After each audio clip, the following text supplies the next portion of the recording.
వ్యాపారవేత్త కిడ్నాప్ ఘటన అంబర్పేటలో కలకలం రేపిందని చెప్పొచ్చు. నిన్న సాయంత్రం సమయంలో ఆయన ఫోన్ మాట్లాడుకుంటూ బయటకు వస్తున్న సమయంలో కొంతమంది గుర్తు తెలియని వ్యక్తులు కార్లో వచ్చి అతన్ని తీసుకొని వెళ్ళిపోయారంటూ కూడా సీసీటీవీ ఫుటేజ్లో చాలా క్లియర్గా అర్థమవుతుందని చెప్పొచ్చు. వెంటనే ఫాతిమా ఎవరైతే అతని భార్య ఉన్నారో వాళ్ళు పిఎస్లో కూడా కంప్లైంట్ ఇవ్వడం జరిగింది. అలాగే చుట్టుపక్కల వాళ్ళు ఎవరైనా ఐ వీక్నెస్ ఉన్నారా లేదా అంటూ కూడా పోలీసులు ఇన్వెస్టిగేషన్ చేస్తూ అక్కడ ఉన్న సీసీ ఫుటేజ్ని అండ్ అలానే ఎవరైతే అపార్ట్మెంట్లో కింద వాచ్మెన్ ఉంటారో అతన్ని కూడా ఇప్పుడైతే విచారిస్తున్న పరిస్థితి కనిపిస్తుంది. ఈ కేసుకి సంబంధించి ఫాతిమా గారు అయితే పోలీసులను కలవటానికి ఇక్కడికి వచ్చారు. అసలు ఏం జరిగింది ఏంటనే విషయాలు ఫాతిమా గారిని అడిగి తెలుసుకుందాం. ఫాతిమా గారికి తెలుగు రాదు కాబట్టి ఒక్కసారి వాళ్ళ అమ్మగారితో మాట్లాడి మరిన్ని వివరాలు కూడా తెలుసుకునే ప్రయత్నం చేద్దాం. నమస్తే అండి. శ్యామ్కి ఫాతిమాకి ఎప్పుడు పెళ్ళాయి? 15 అంటే సెకండ్ మ్యారేజ్. అంటే మీరు ఇందాక మాతో మాట్లాడుతున్నప్పుడు మతం మార్చుకున్నారు, పేరు కూడా మార్చుకున్నారు అని చెప్పారు. అసలు అతను ఎలా పరిచయం, మతం ఎందుకు మార్చుకున్నారు, ఏంటి? ఫాతిమా అంటే పెళ్లి చేసుకున్నారు కదా, మేమన్నా మార్చుకుంటే మేము చేస్తామన్నాం. యుఎస్లో ఉంటుండే ఫాతిమా పోటు చేసి పెళ్లి చేసుకున్నారు. అదే అంత సామాన్ ఇచ్చిండు, మా ఇల్లు అంతా నడుస్తుంది. నాకు హస్బెండ్ లేదు, నాదా ఒక కొడుకు ఉన్నది, 2 బిడ్డలు ఉన్నది, పెళ్ళి అయింది అన్నది. మంచిగా చేస్తాడు ఆయన మా అల్లుడు. అంటే రెండో పెళ్ళి అయింది, విడాకులు కూడా తీసుకున్నారు, కానీ మళ్ళీ కలిసిపోయారు కదా వాళ్ళు. మళ్ళీ ఎలా పెళ్లి చేశారు? కలిసిపోలేదు. ఆమె పెళ్ళి ఉన్నది, ఉంటే కూడా మేము నాకు నా బిడ్డకి మంచిగా చూసుకుంటా, పైసలు అది తీసుకుపోతా అది అంటే. బిజినెస్ చేస్తాడు, ఫైనాన్స్, ట్రేడింగ్ ఫైనాన్స్. ఇగో మ్యారేజ్ బ్యూరోలో చూసిండు ఫోటో, మేము చూసినాం. పోయి చూస్తే వాళ్ళు నంబర్ ఇచ్చిండ్రు. నంబర్ ఇస్తే మేము ఫోన్ చేసినాం. ఫోన్ చేస్తే మా పిల్ల మేము మాట్లాడినాం. మా పిల్ల ఉన్నది, మంచిగా ఉన్నది అది అంటే మా పిల్లకి చూసిండు. చూసి 1 నెలకి పెళ్లి చేసుకున్నాడు. మ్యారేజ్ బ్యూరోలోనే చేసిండు. ఫోటో ఉండే, మ్యారేజ్ సర్టిఫికేట్ ఉండే ఆయన దగ్గర. ఇప్పుడు మరి ఎవరితో ఉంటున్నారు, ఎక్కడ ఉంటున్నారు? ఆయన వేరే ఒక ఇల్లు చూసుకొని ఉంటాడు. కోసా పేట ఉన్నది, కోసా కారాను డీడీ కాలనీ, శివరంపల్లి. మంచిగా ఉంటే వస్తా పోతాడు మా దగ్గర, పైసలు ఇస్తాడు, పోతాడు, వస్తాడు. ఇప్పుడు కొంచెం దినాలకి అన్నాడు నాకు ఎంపంటే ఎవరు వస్తుండ్రు, పిల్లలు వస్తుండ్రు, నాకు జాన్కి ఖతరా ఉన్నది నాకు అంటే మా బాబుకు ఉంచినాం మేము. ఒక్క దినాలు పోలేదు మా బాబు. మాట్లాడుకుంటా కింద దిగుతుండు. వచ్చి 4 మనుషులు వచ్చి కార్లో తీసుకుపోయిండు.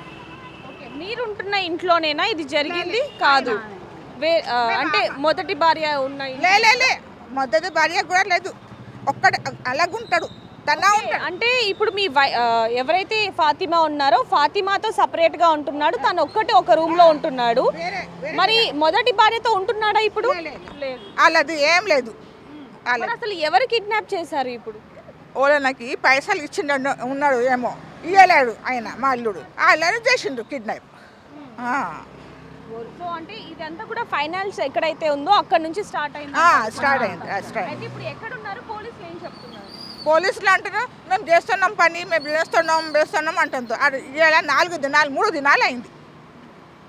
3 దినాలు అయింది. ఇవాళ కనబడిండు. ఎవరు కనిపించారు? బెంకాలో ఫోన్ చేసిండు, పైసలు 10 లాక్ తీసిండ్రంట.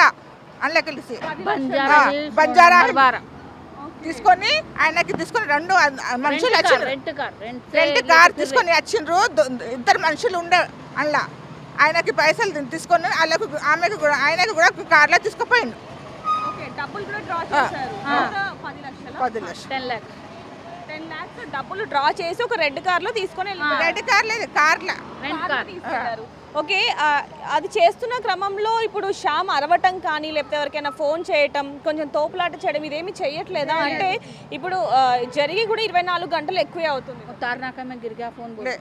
తార్నాక లేదా? తార్నాక ఆడ ఫోన్ కనబడేది మాకు. ఒక ఆమెకి దొరికితే మాకు ఫోన్ చేసిండ్రు, మౌలాలి మాకు ఫోన్ చేసిండ్రు వాళ్ళు. మేము వచ్చినాం ఫోన్ తీసుకునేందుకు. కిడ్నాప్ అయింది మాకు గుర్తు లేదు. ఈడ వస్తే పోలీసు వాళ్ళు చెప్పిండ్రు కిడ్నాప్ అయింది. కంప్లైంట్ టోలీ చౌకీలో కూడా కంప్లైంట్ ఉన్నదంట. టోలీ చౌకీలో కంప్లైంట్ ఉన్నదంట. ఓకే, అక్కడ ఎక్కడైతే ఫోన్ దొరికిందో అక్కడ టోలీ చౌకీలో కూడా మీరు కంప్లైంట్ ఇచ్చారు. ఇక్కడ కూడా ఆల్రెడీ ఉండదే అంట.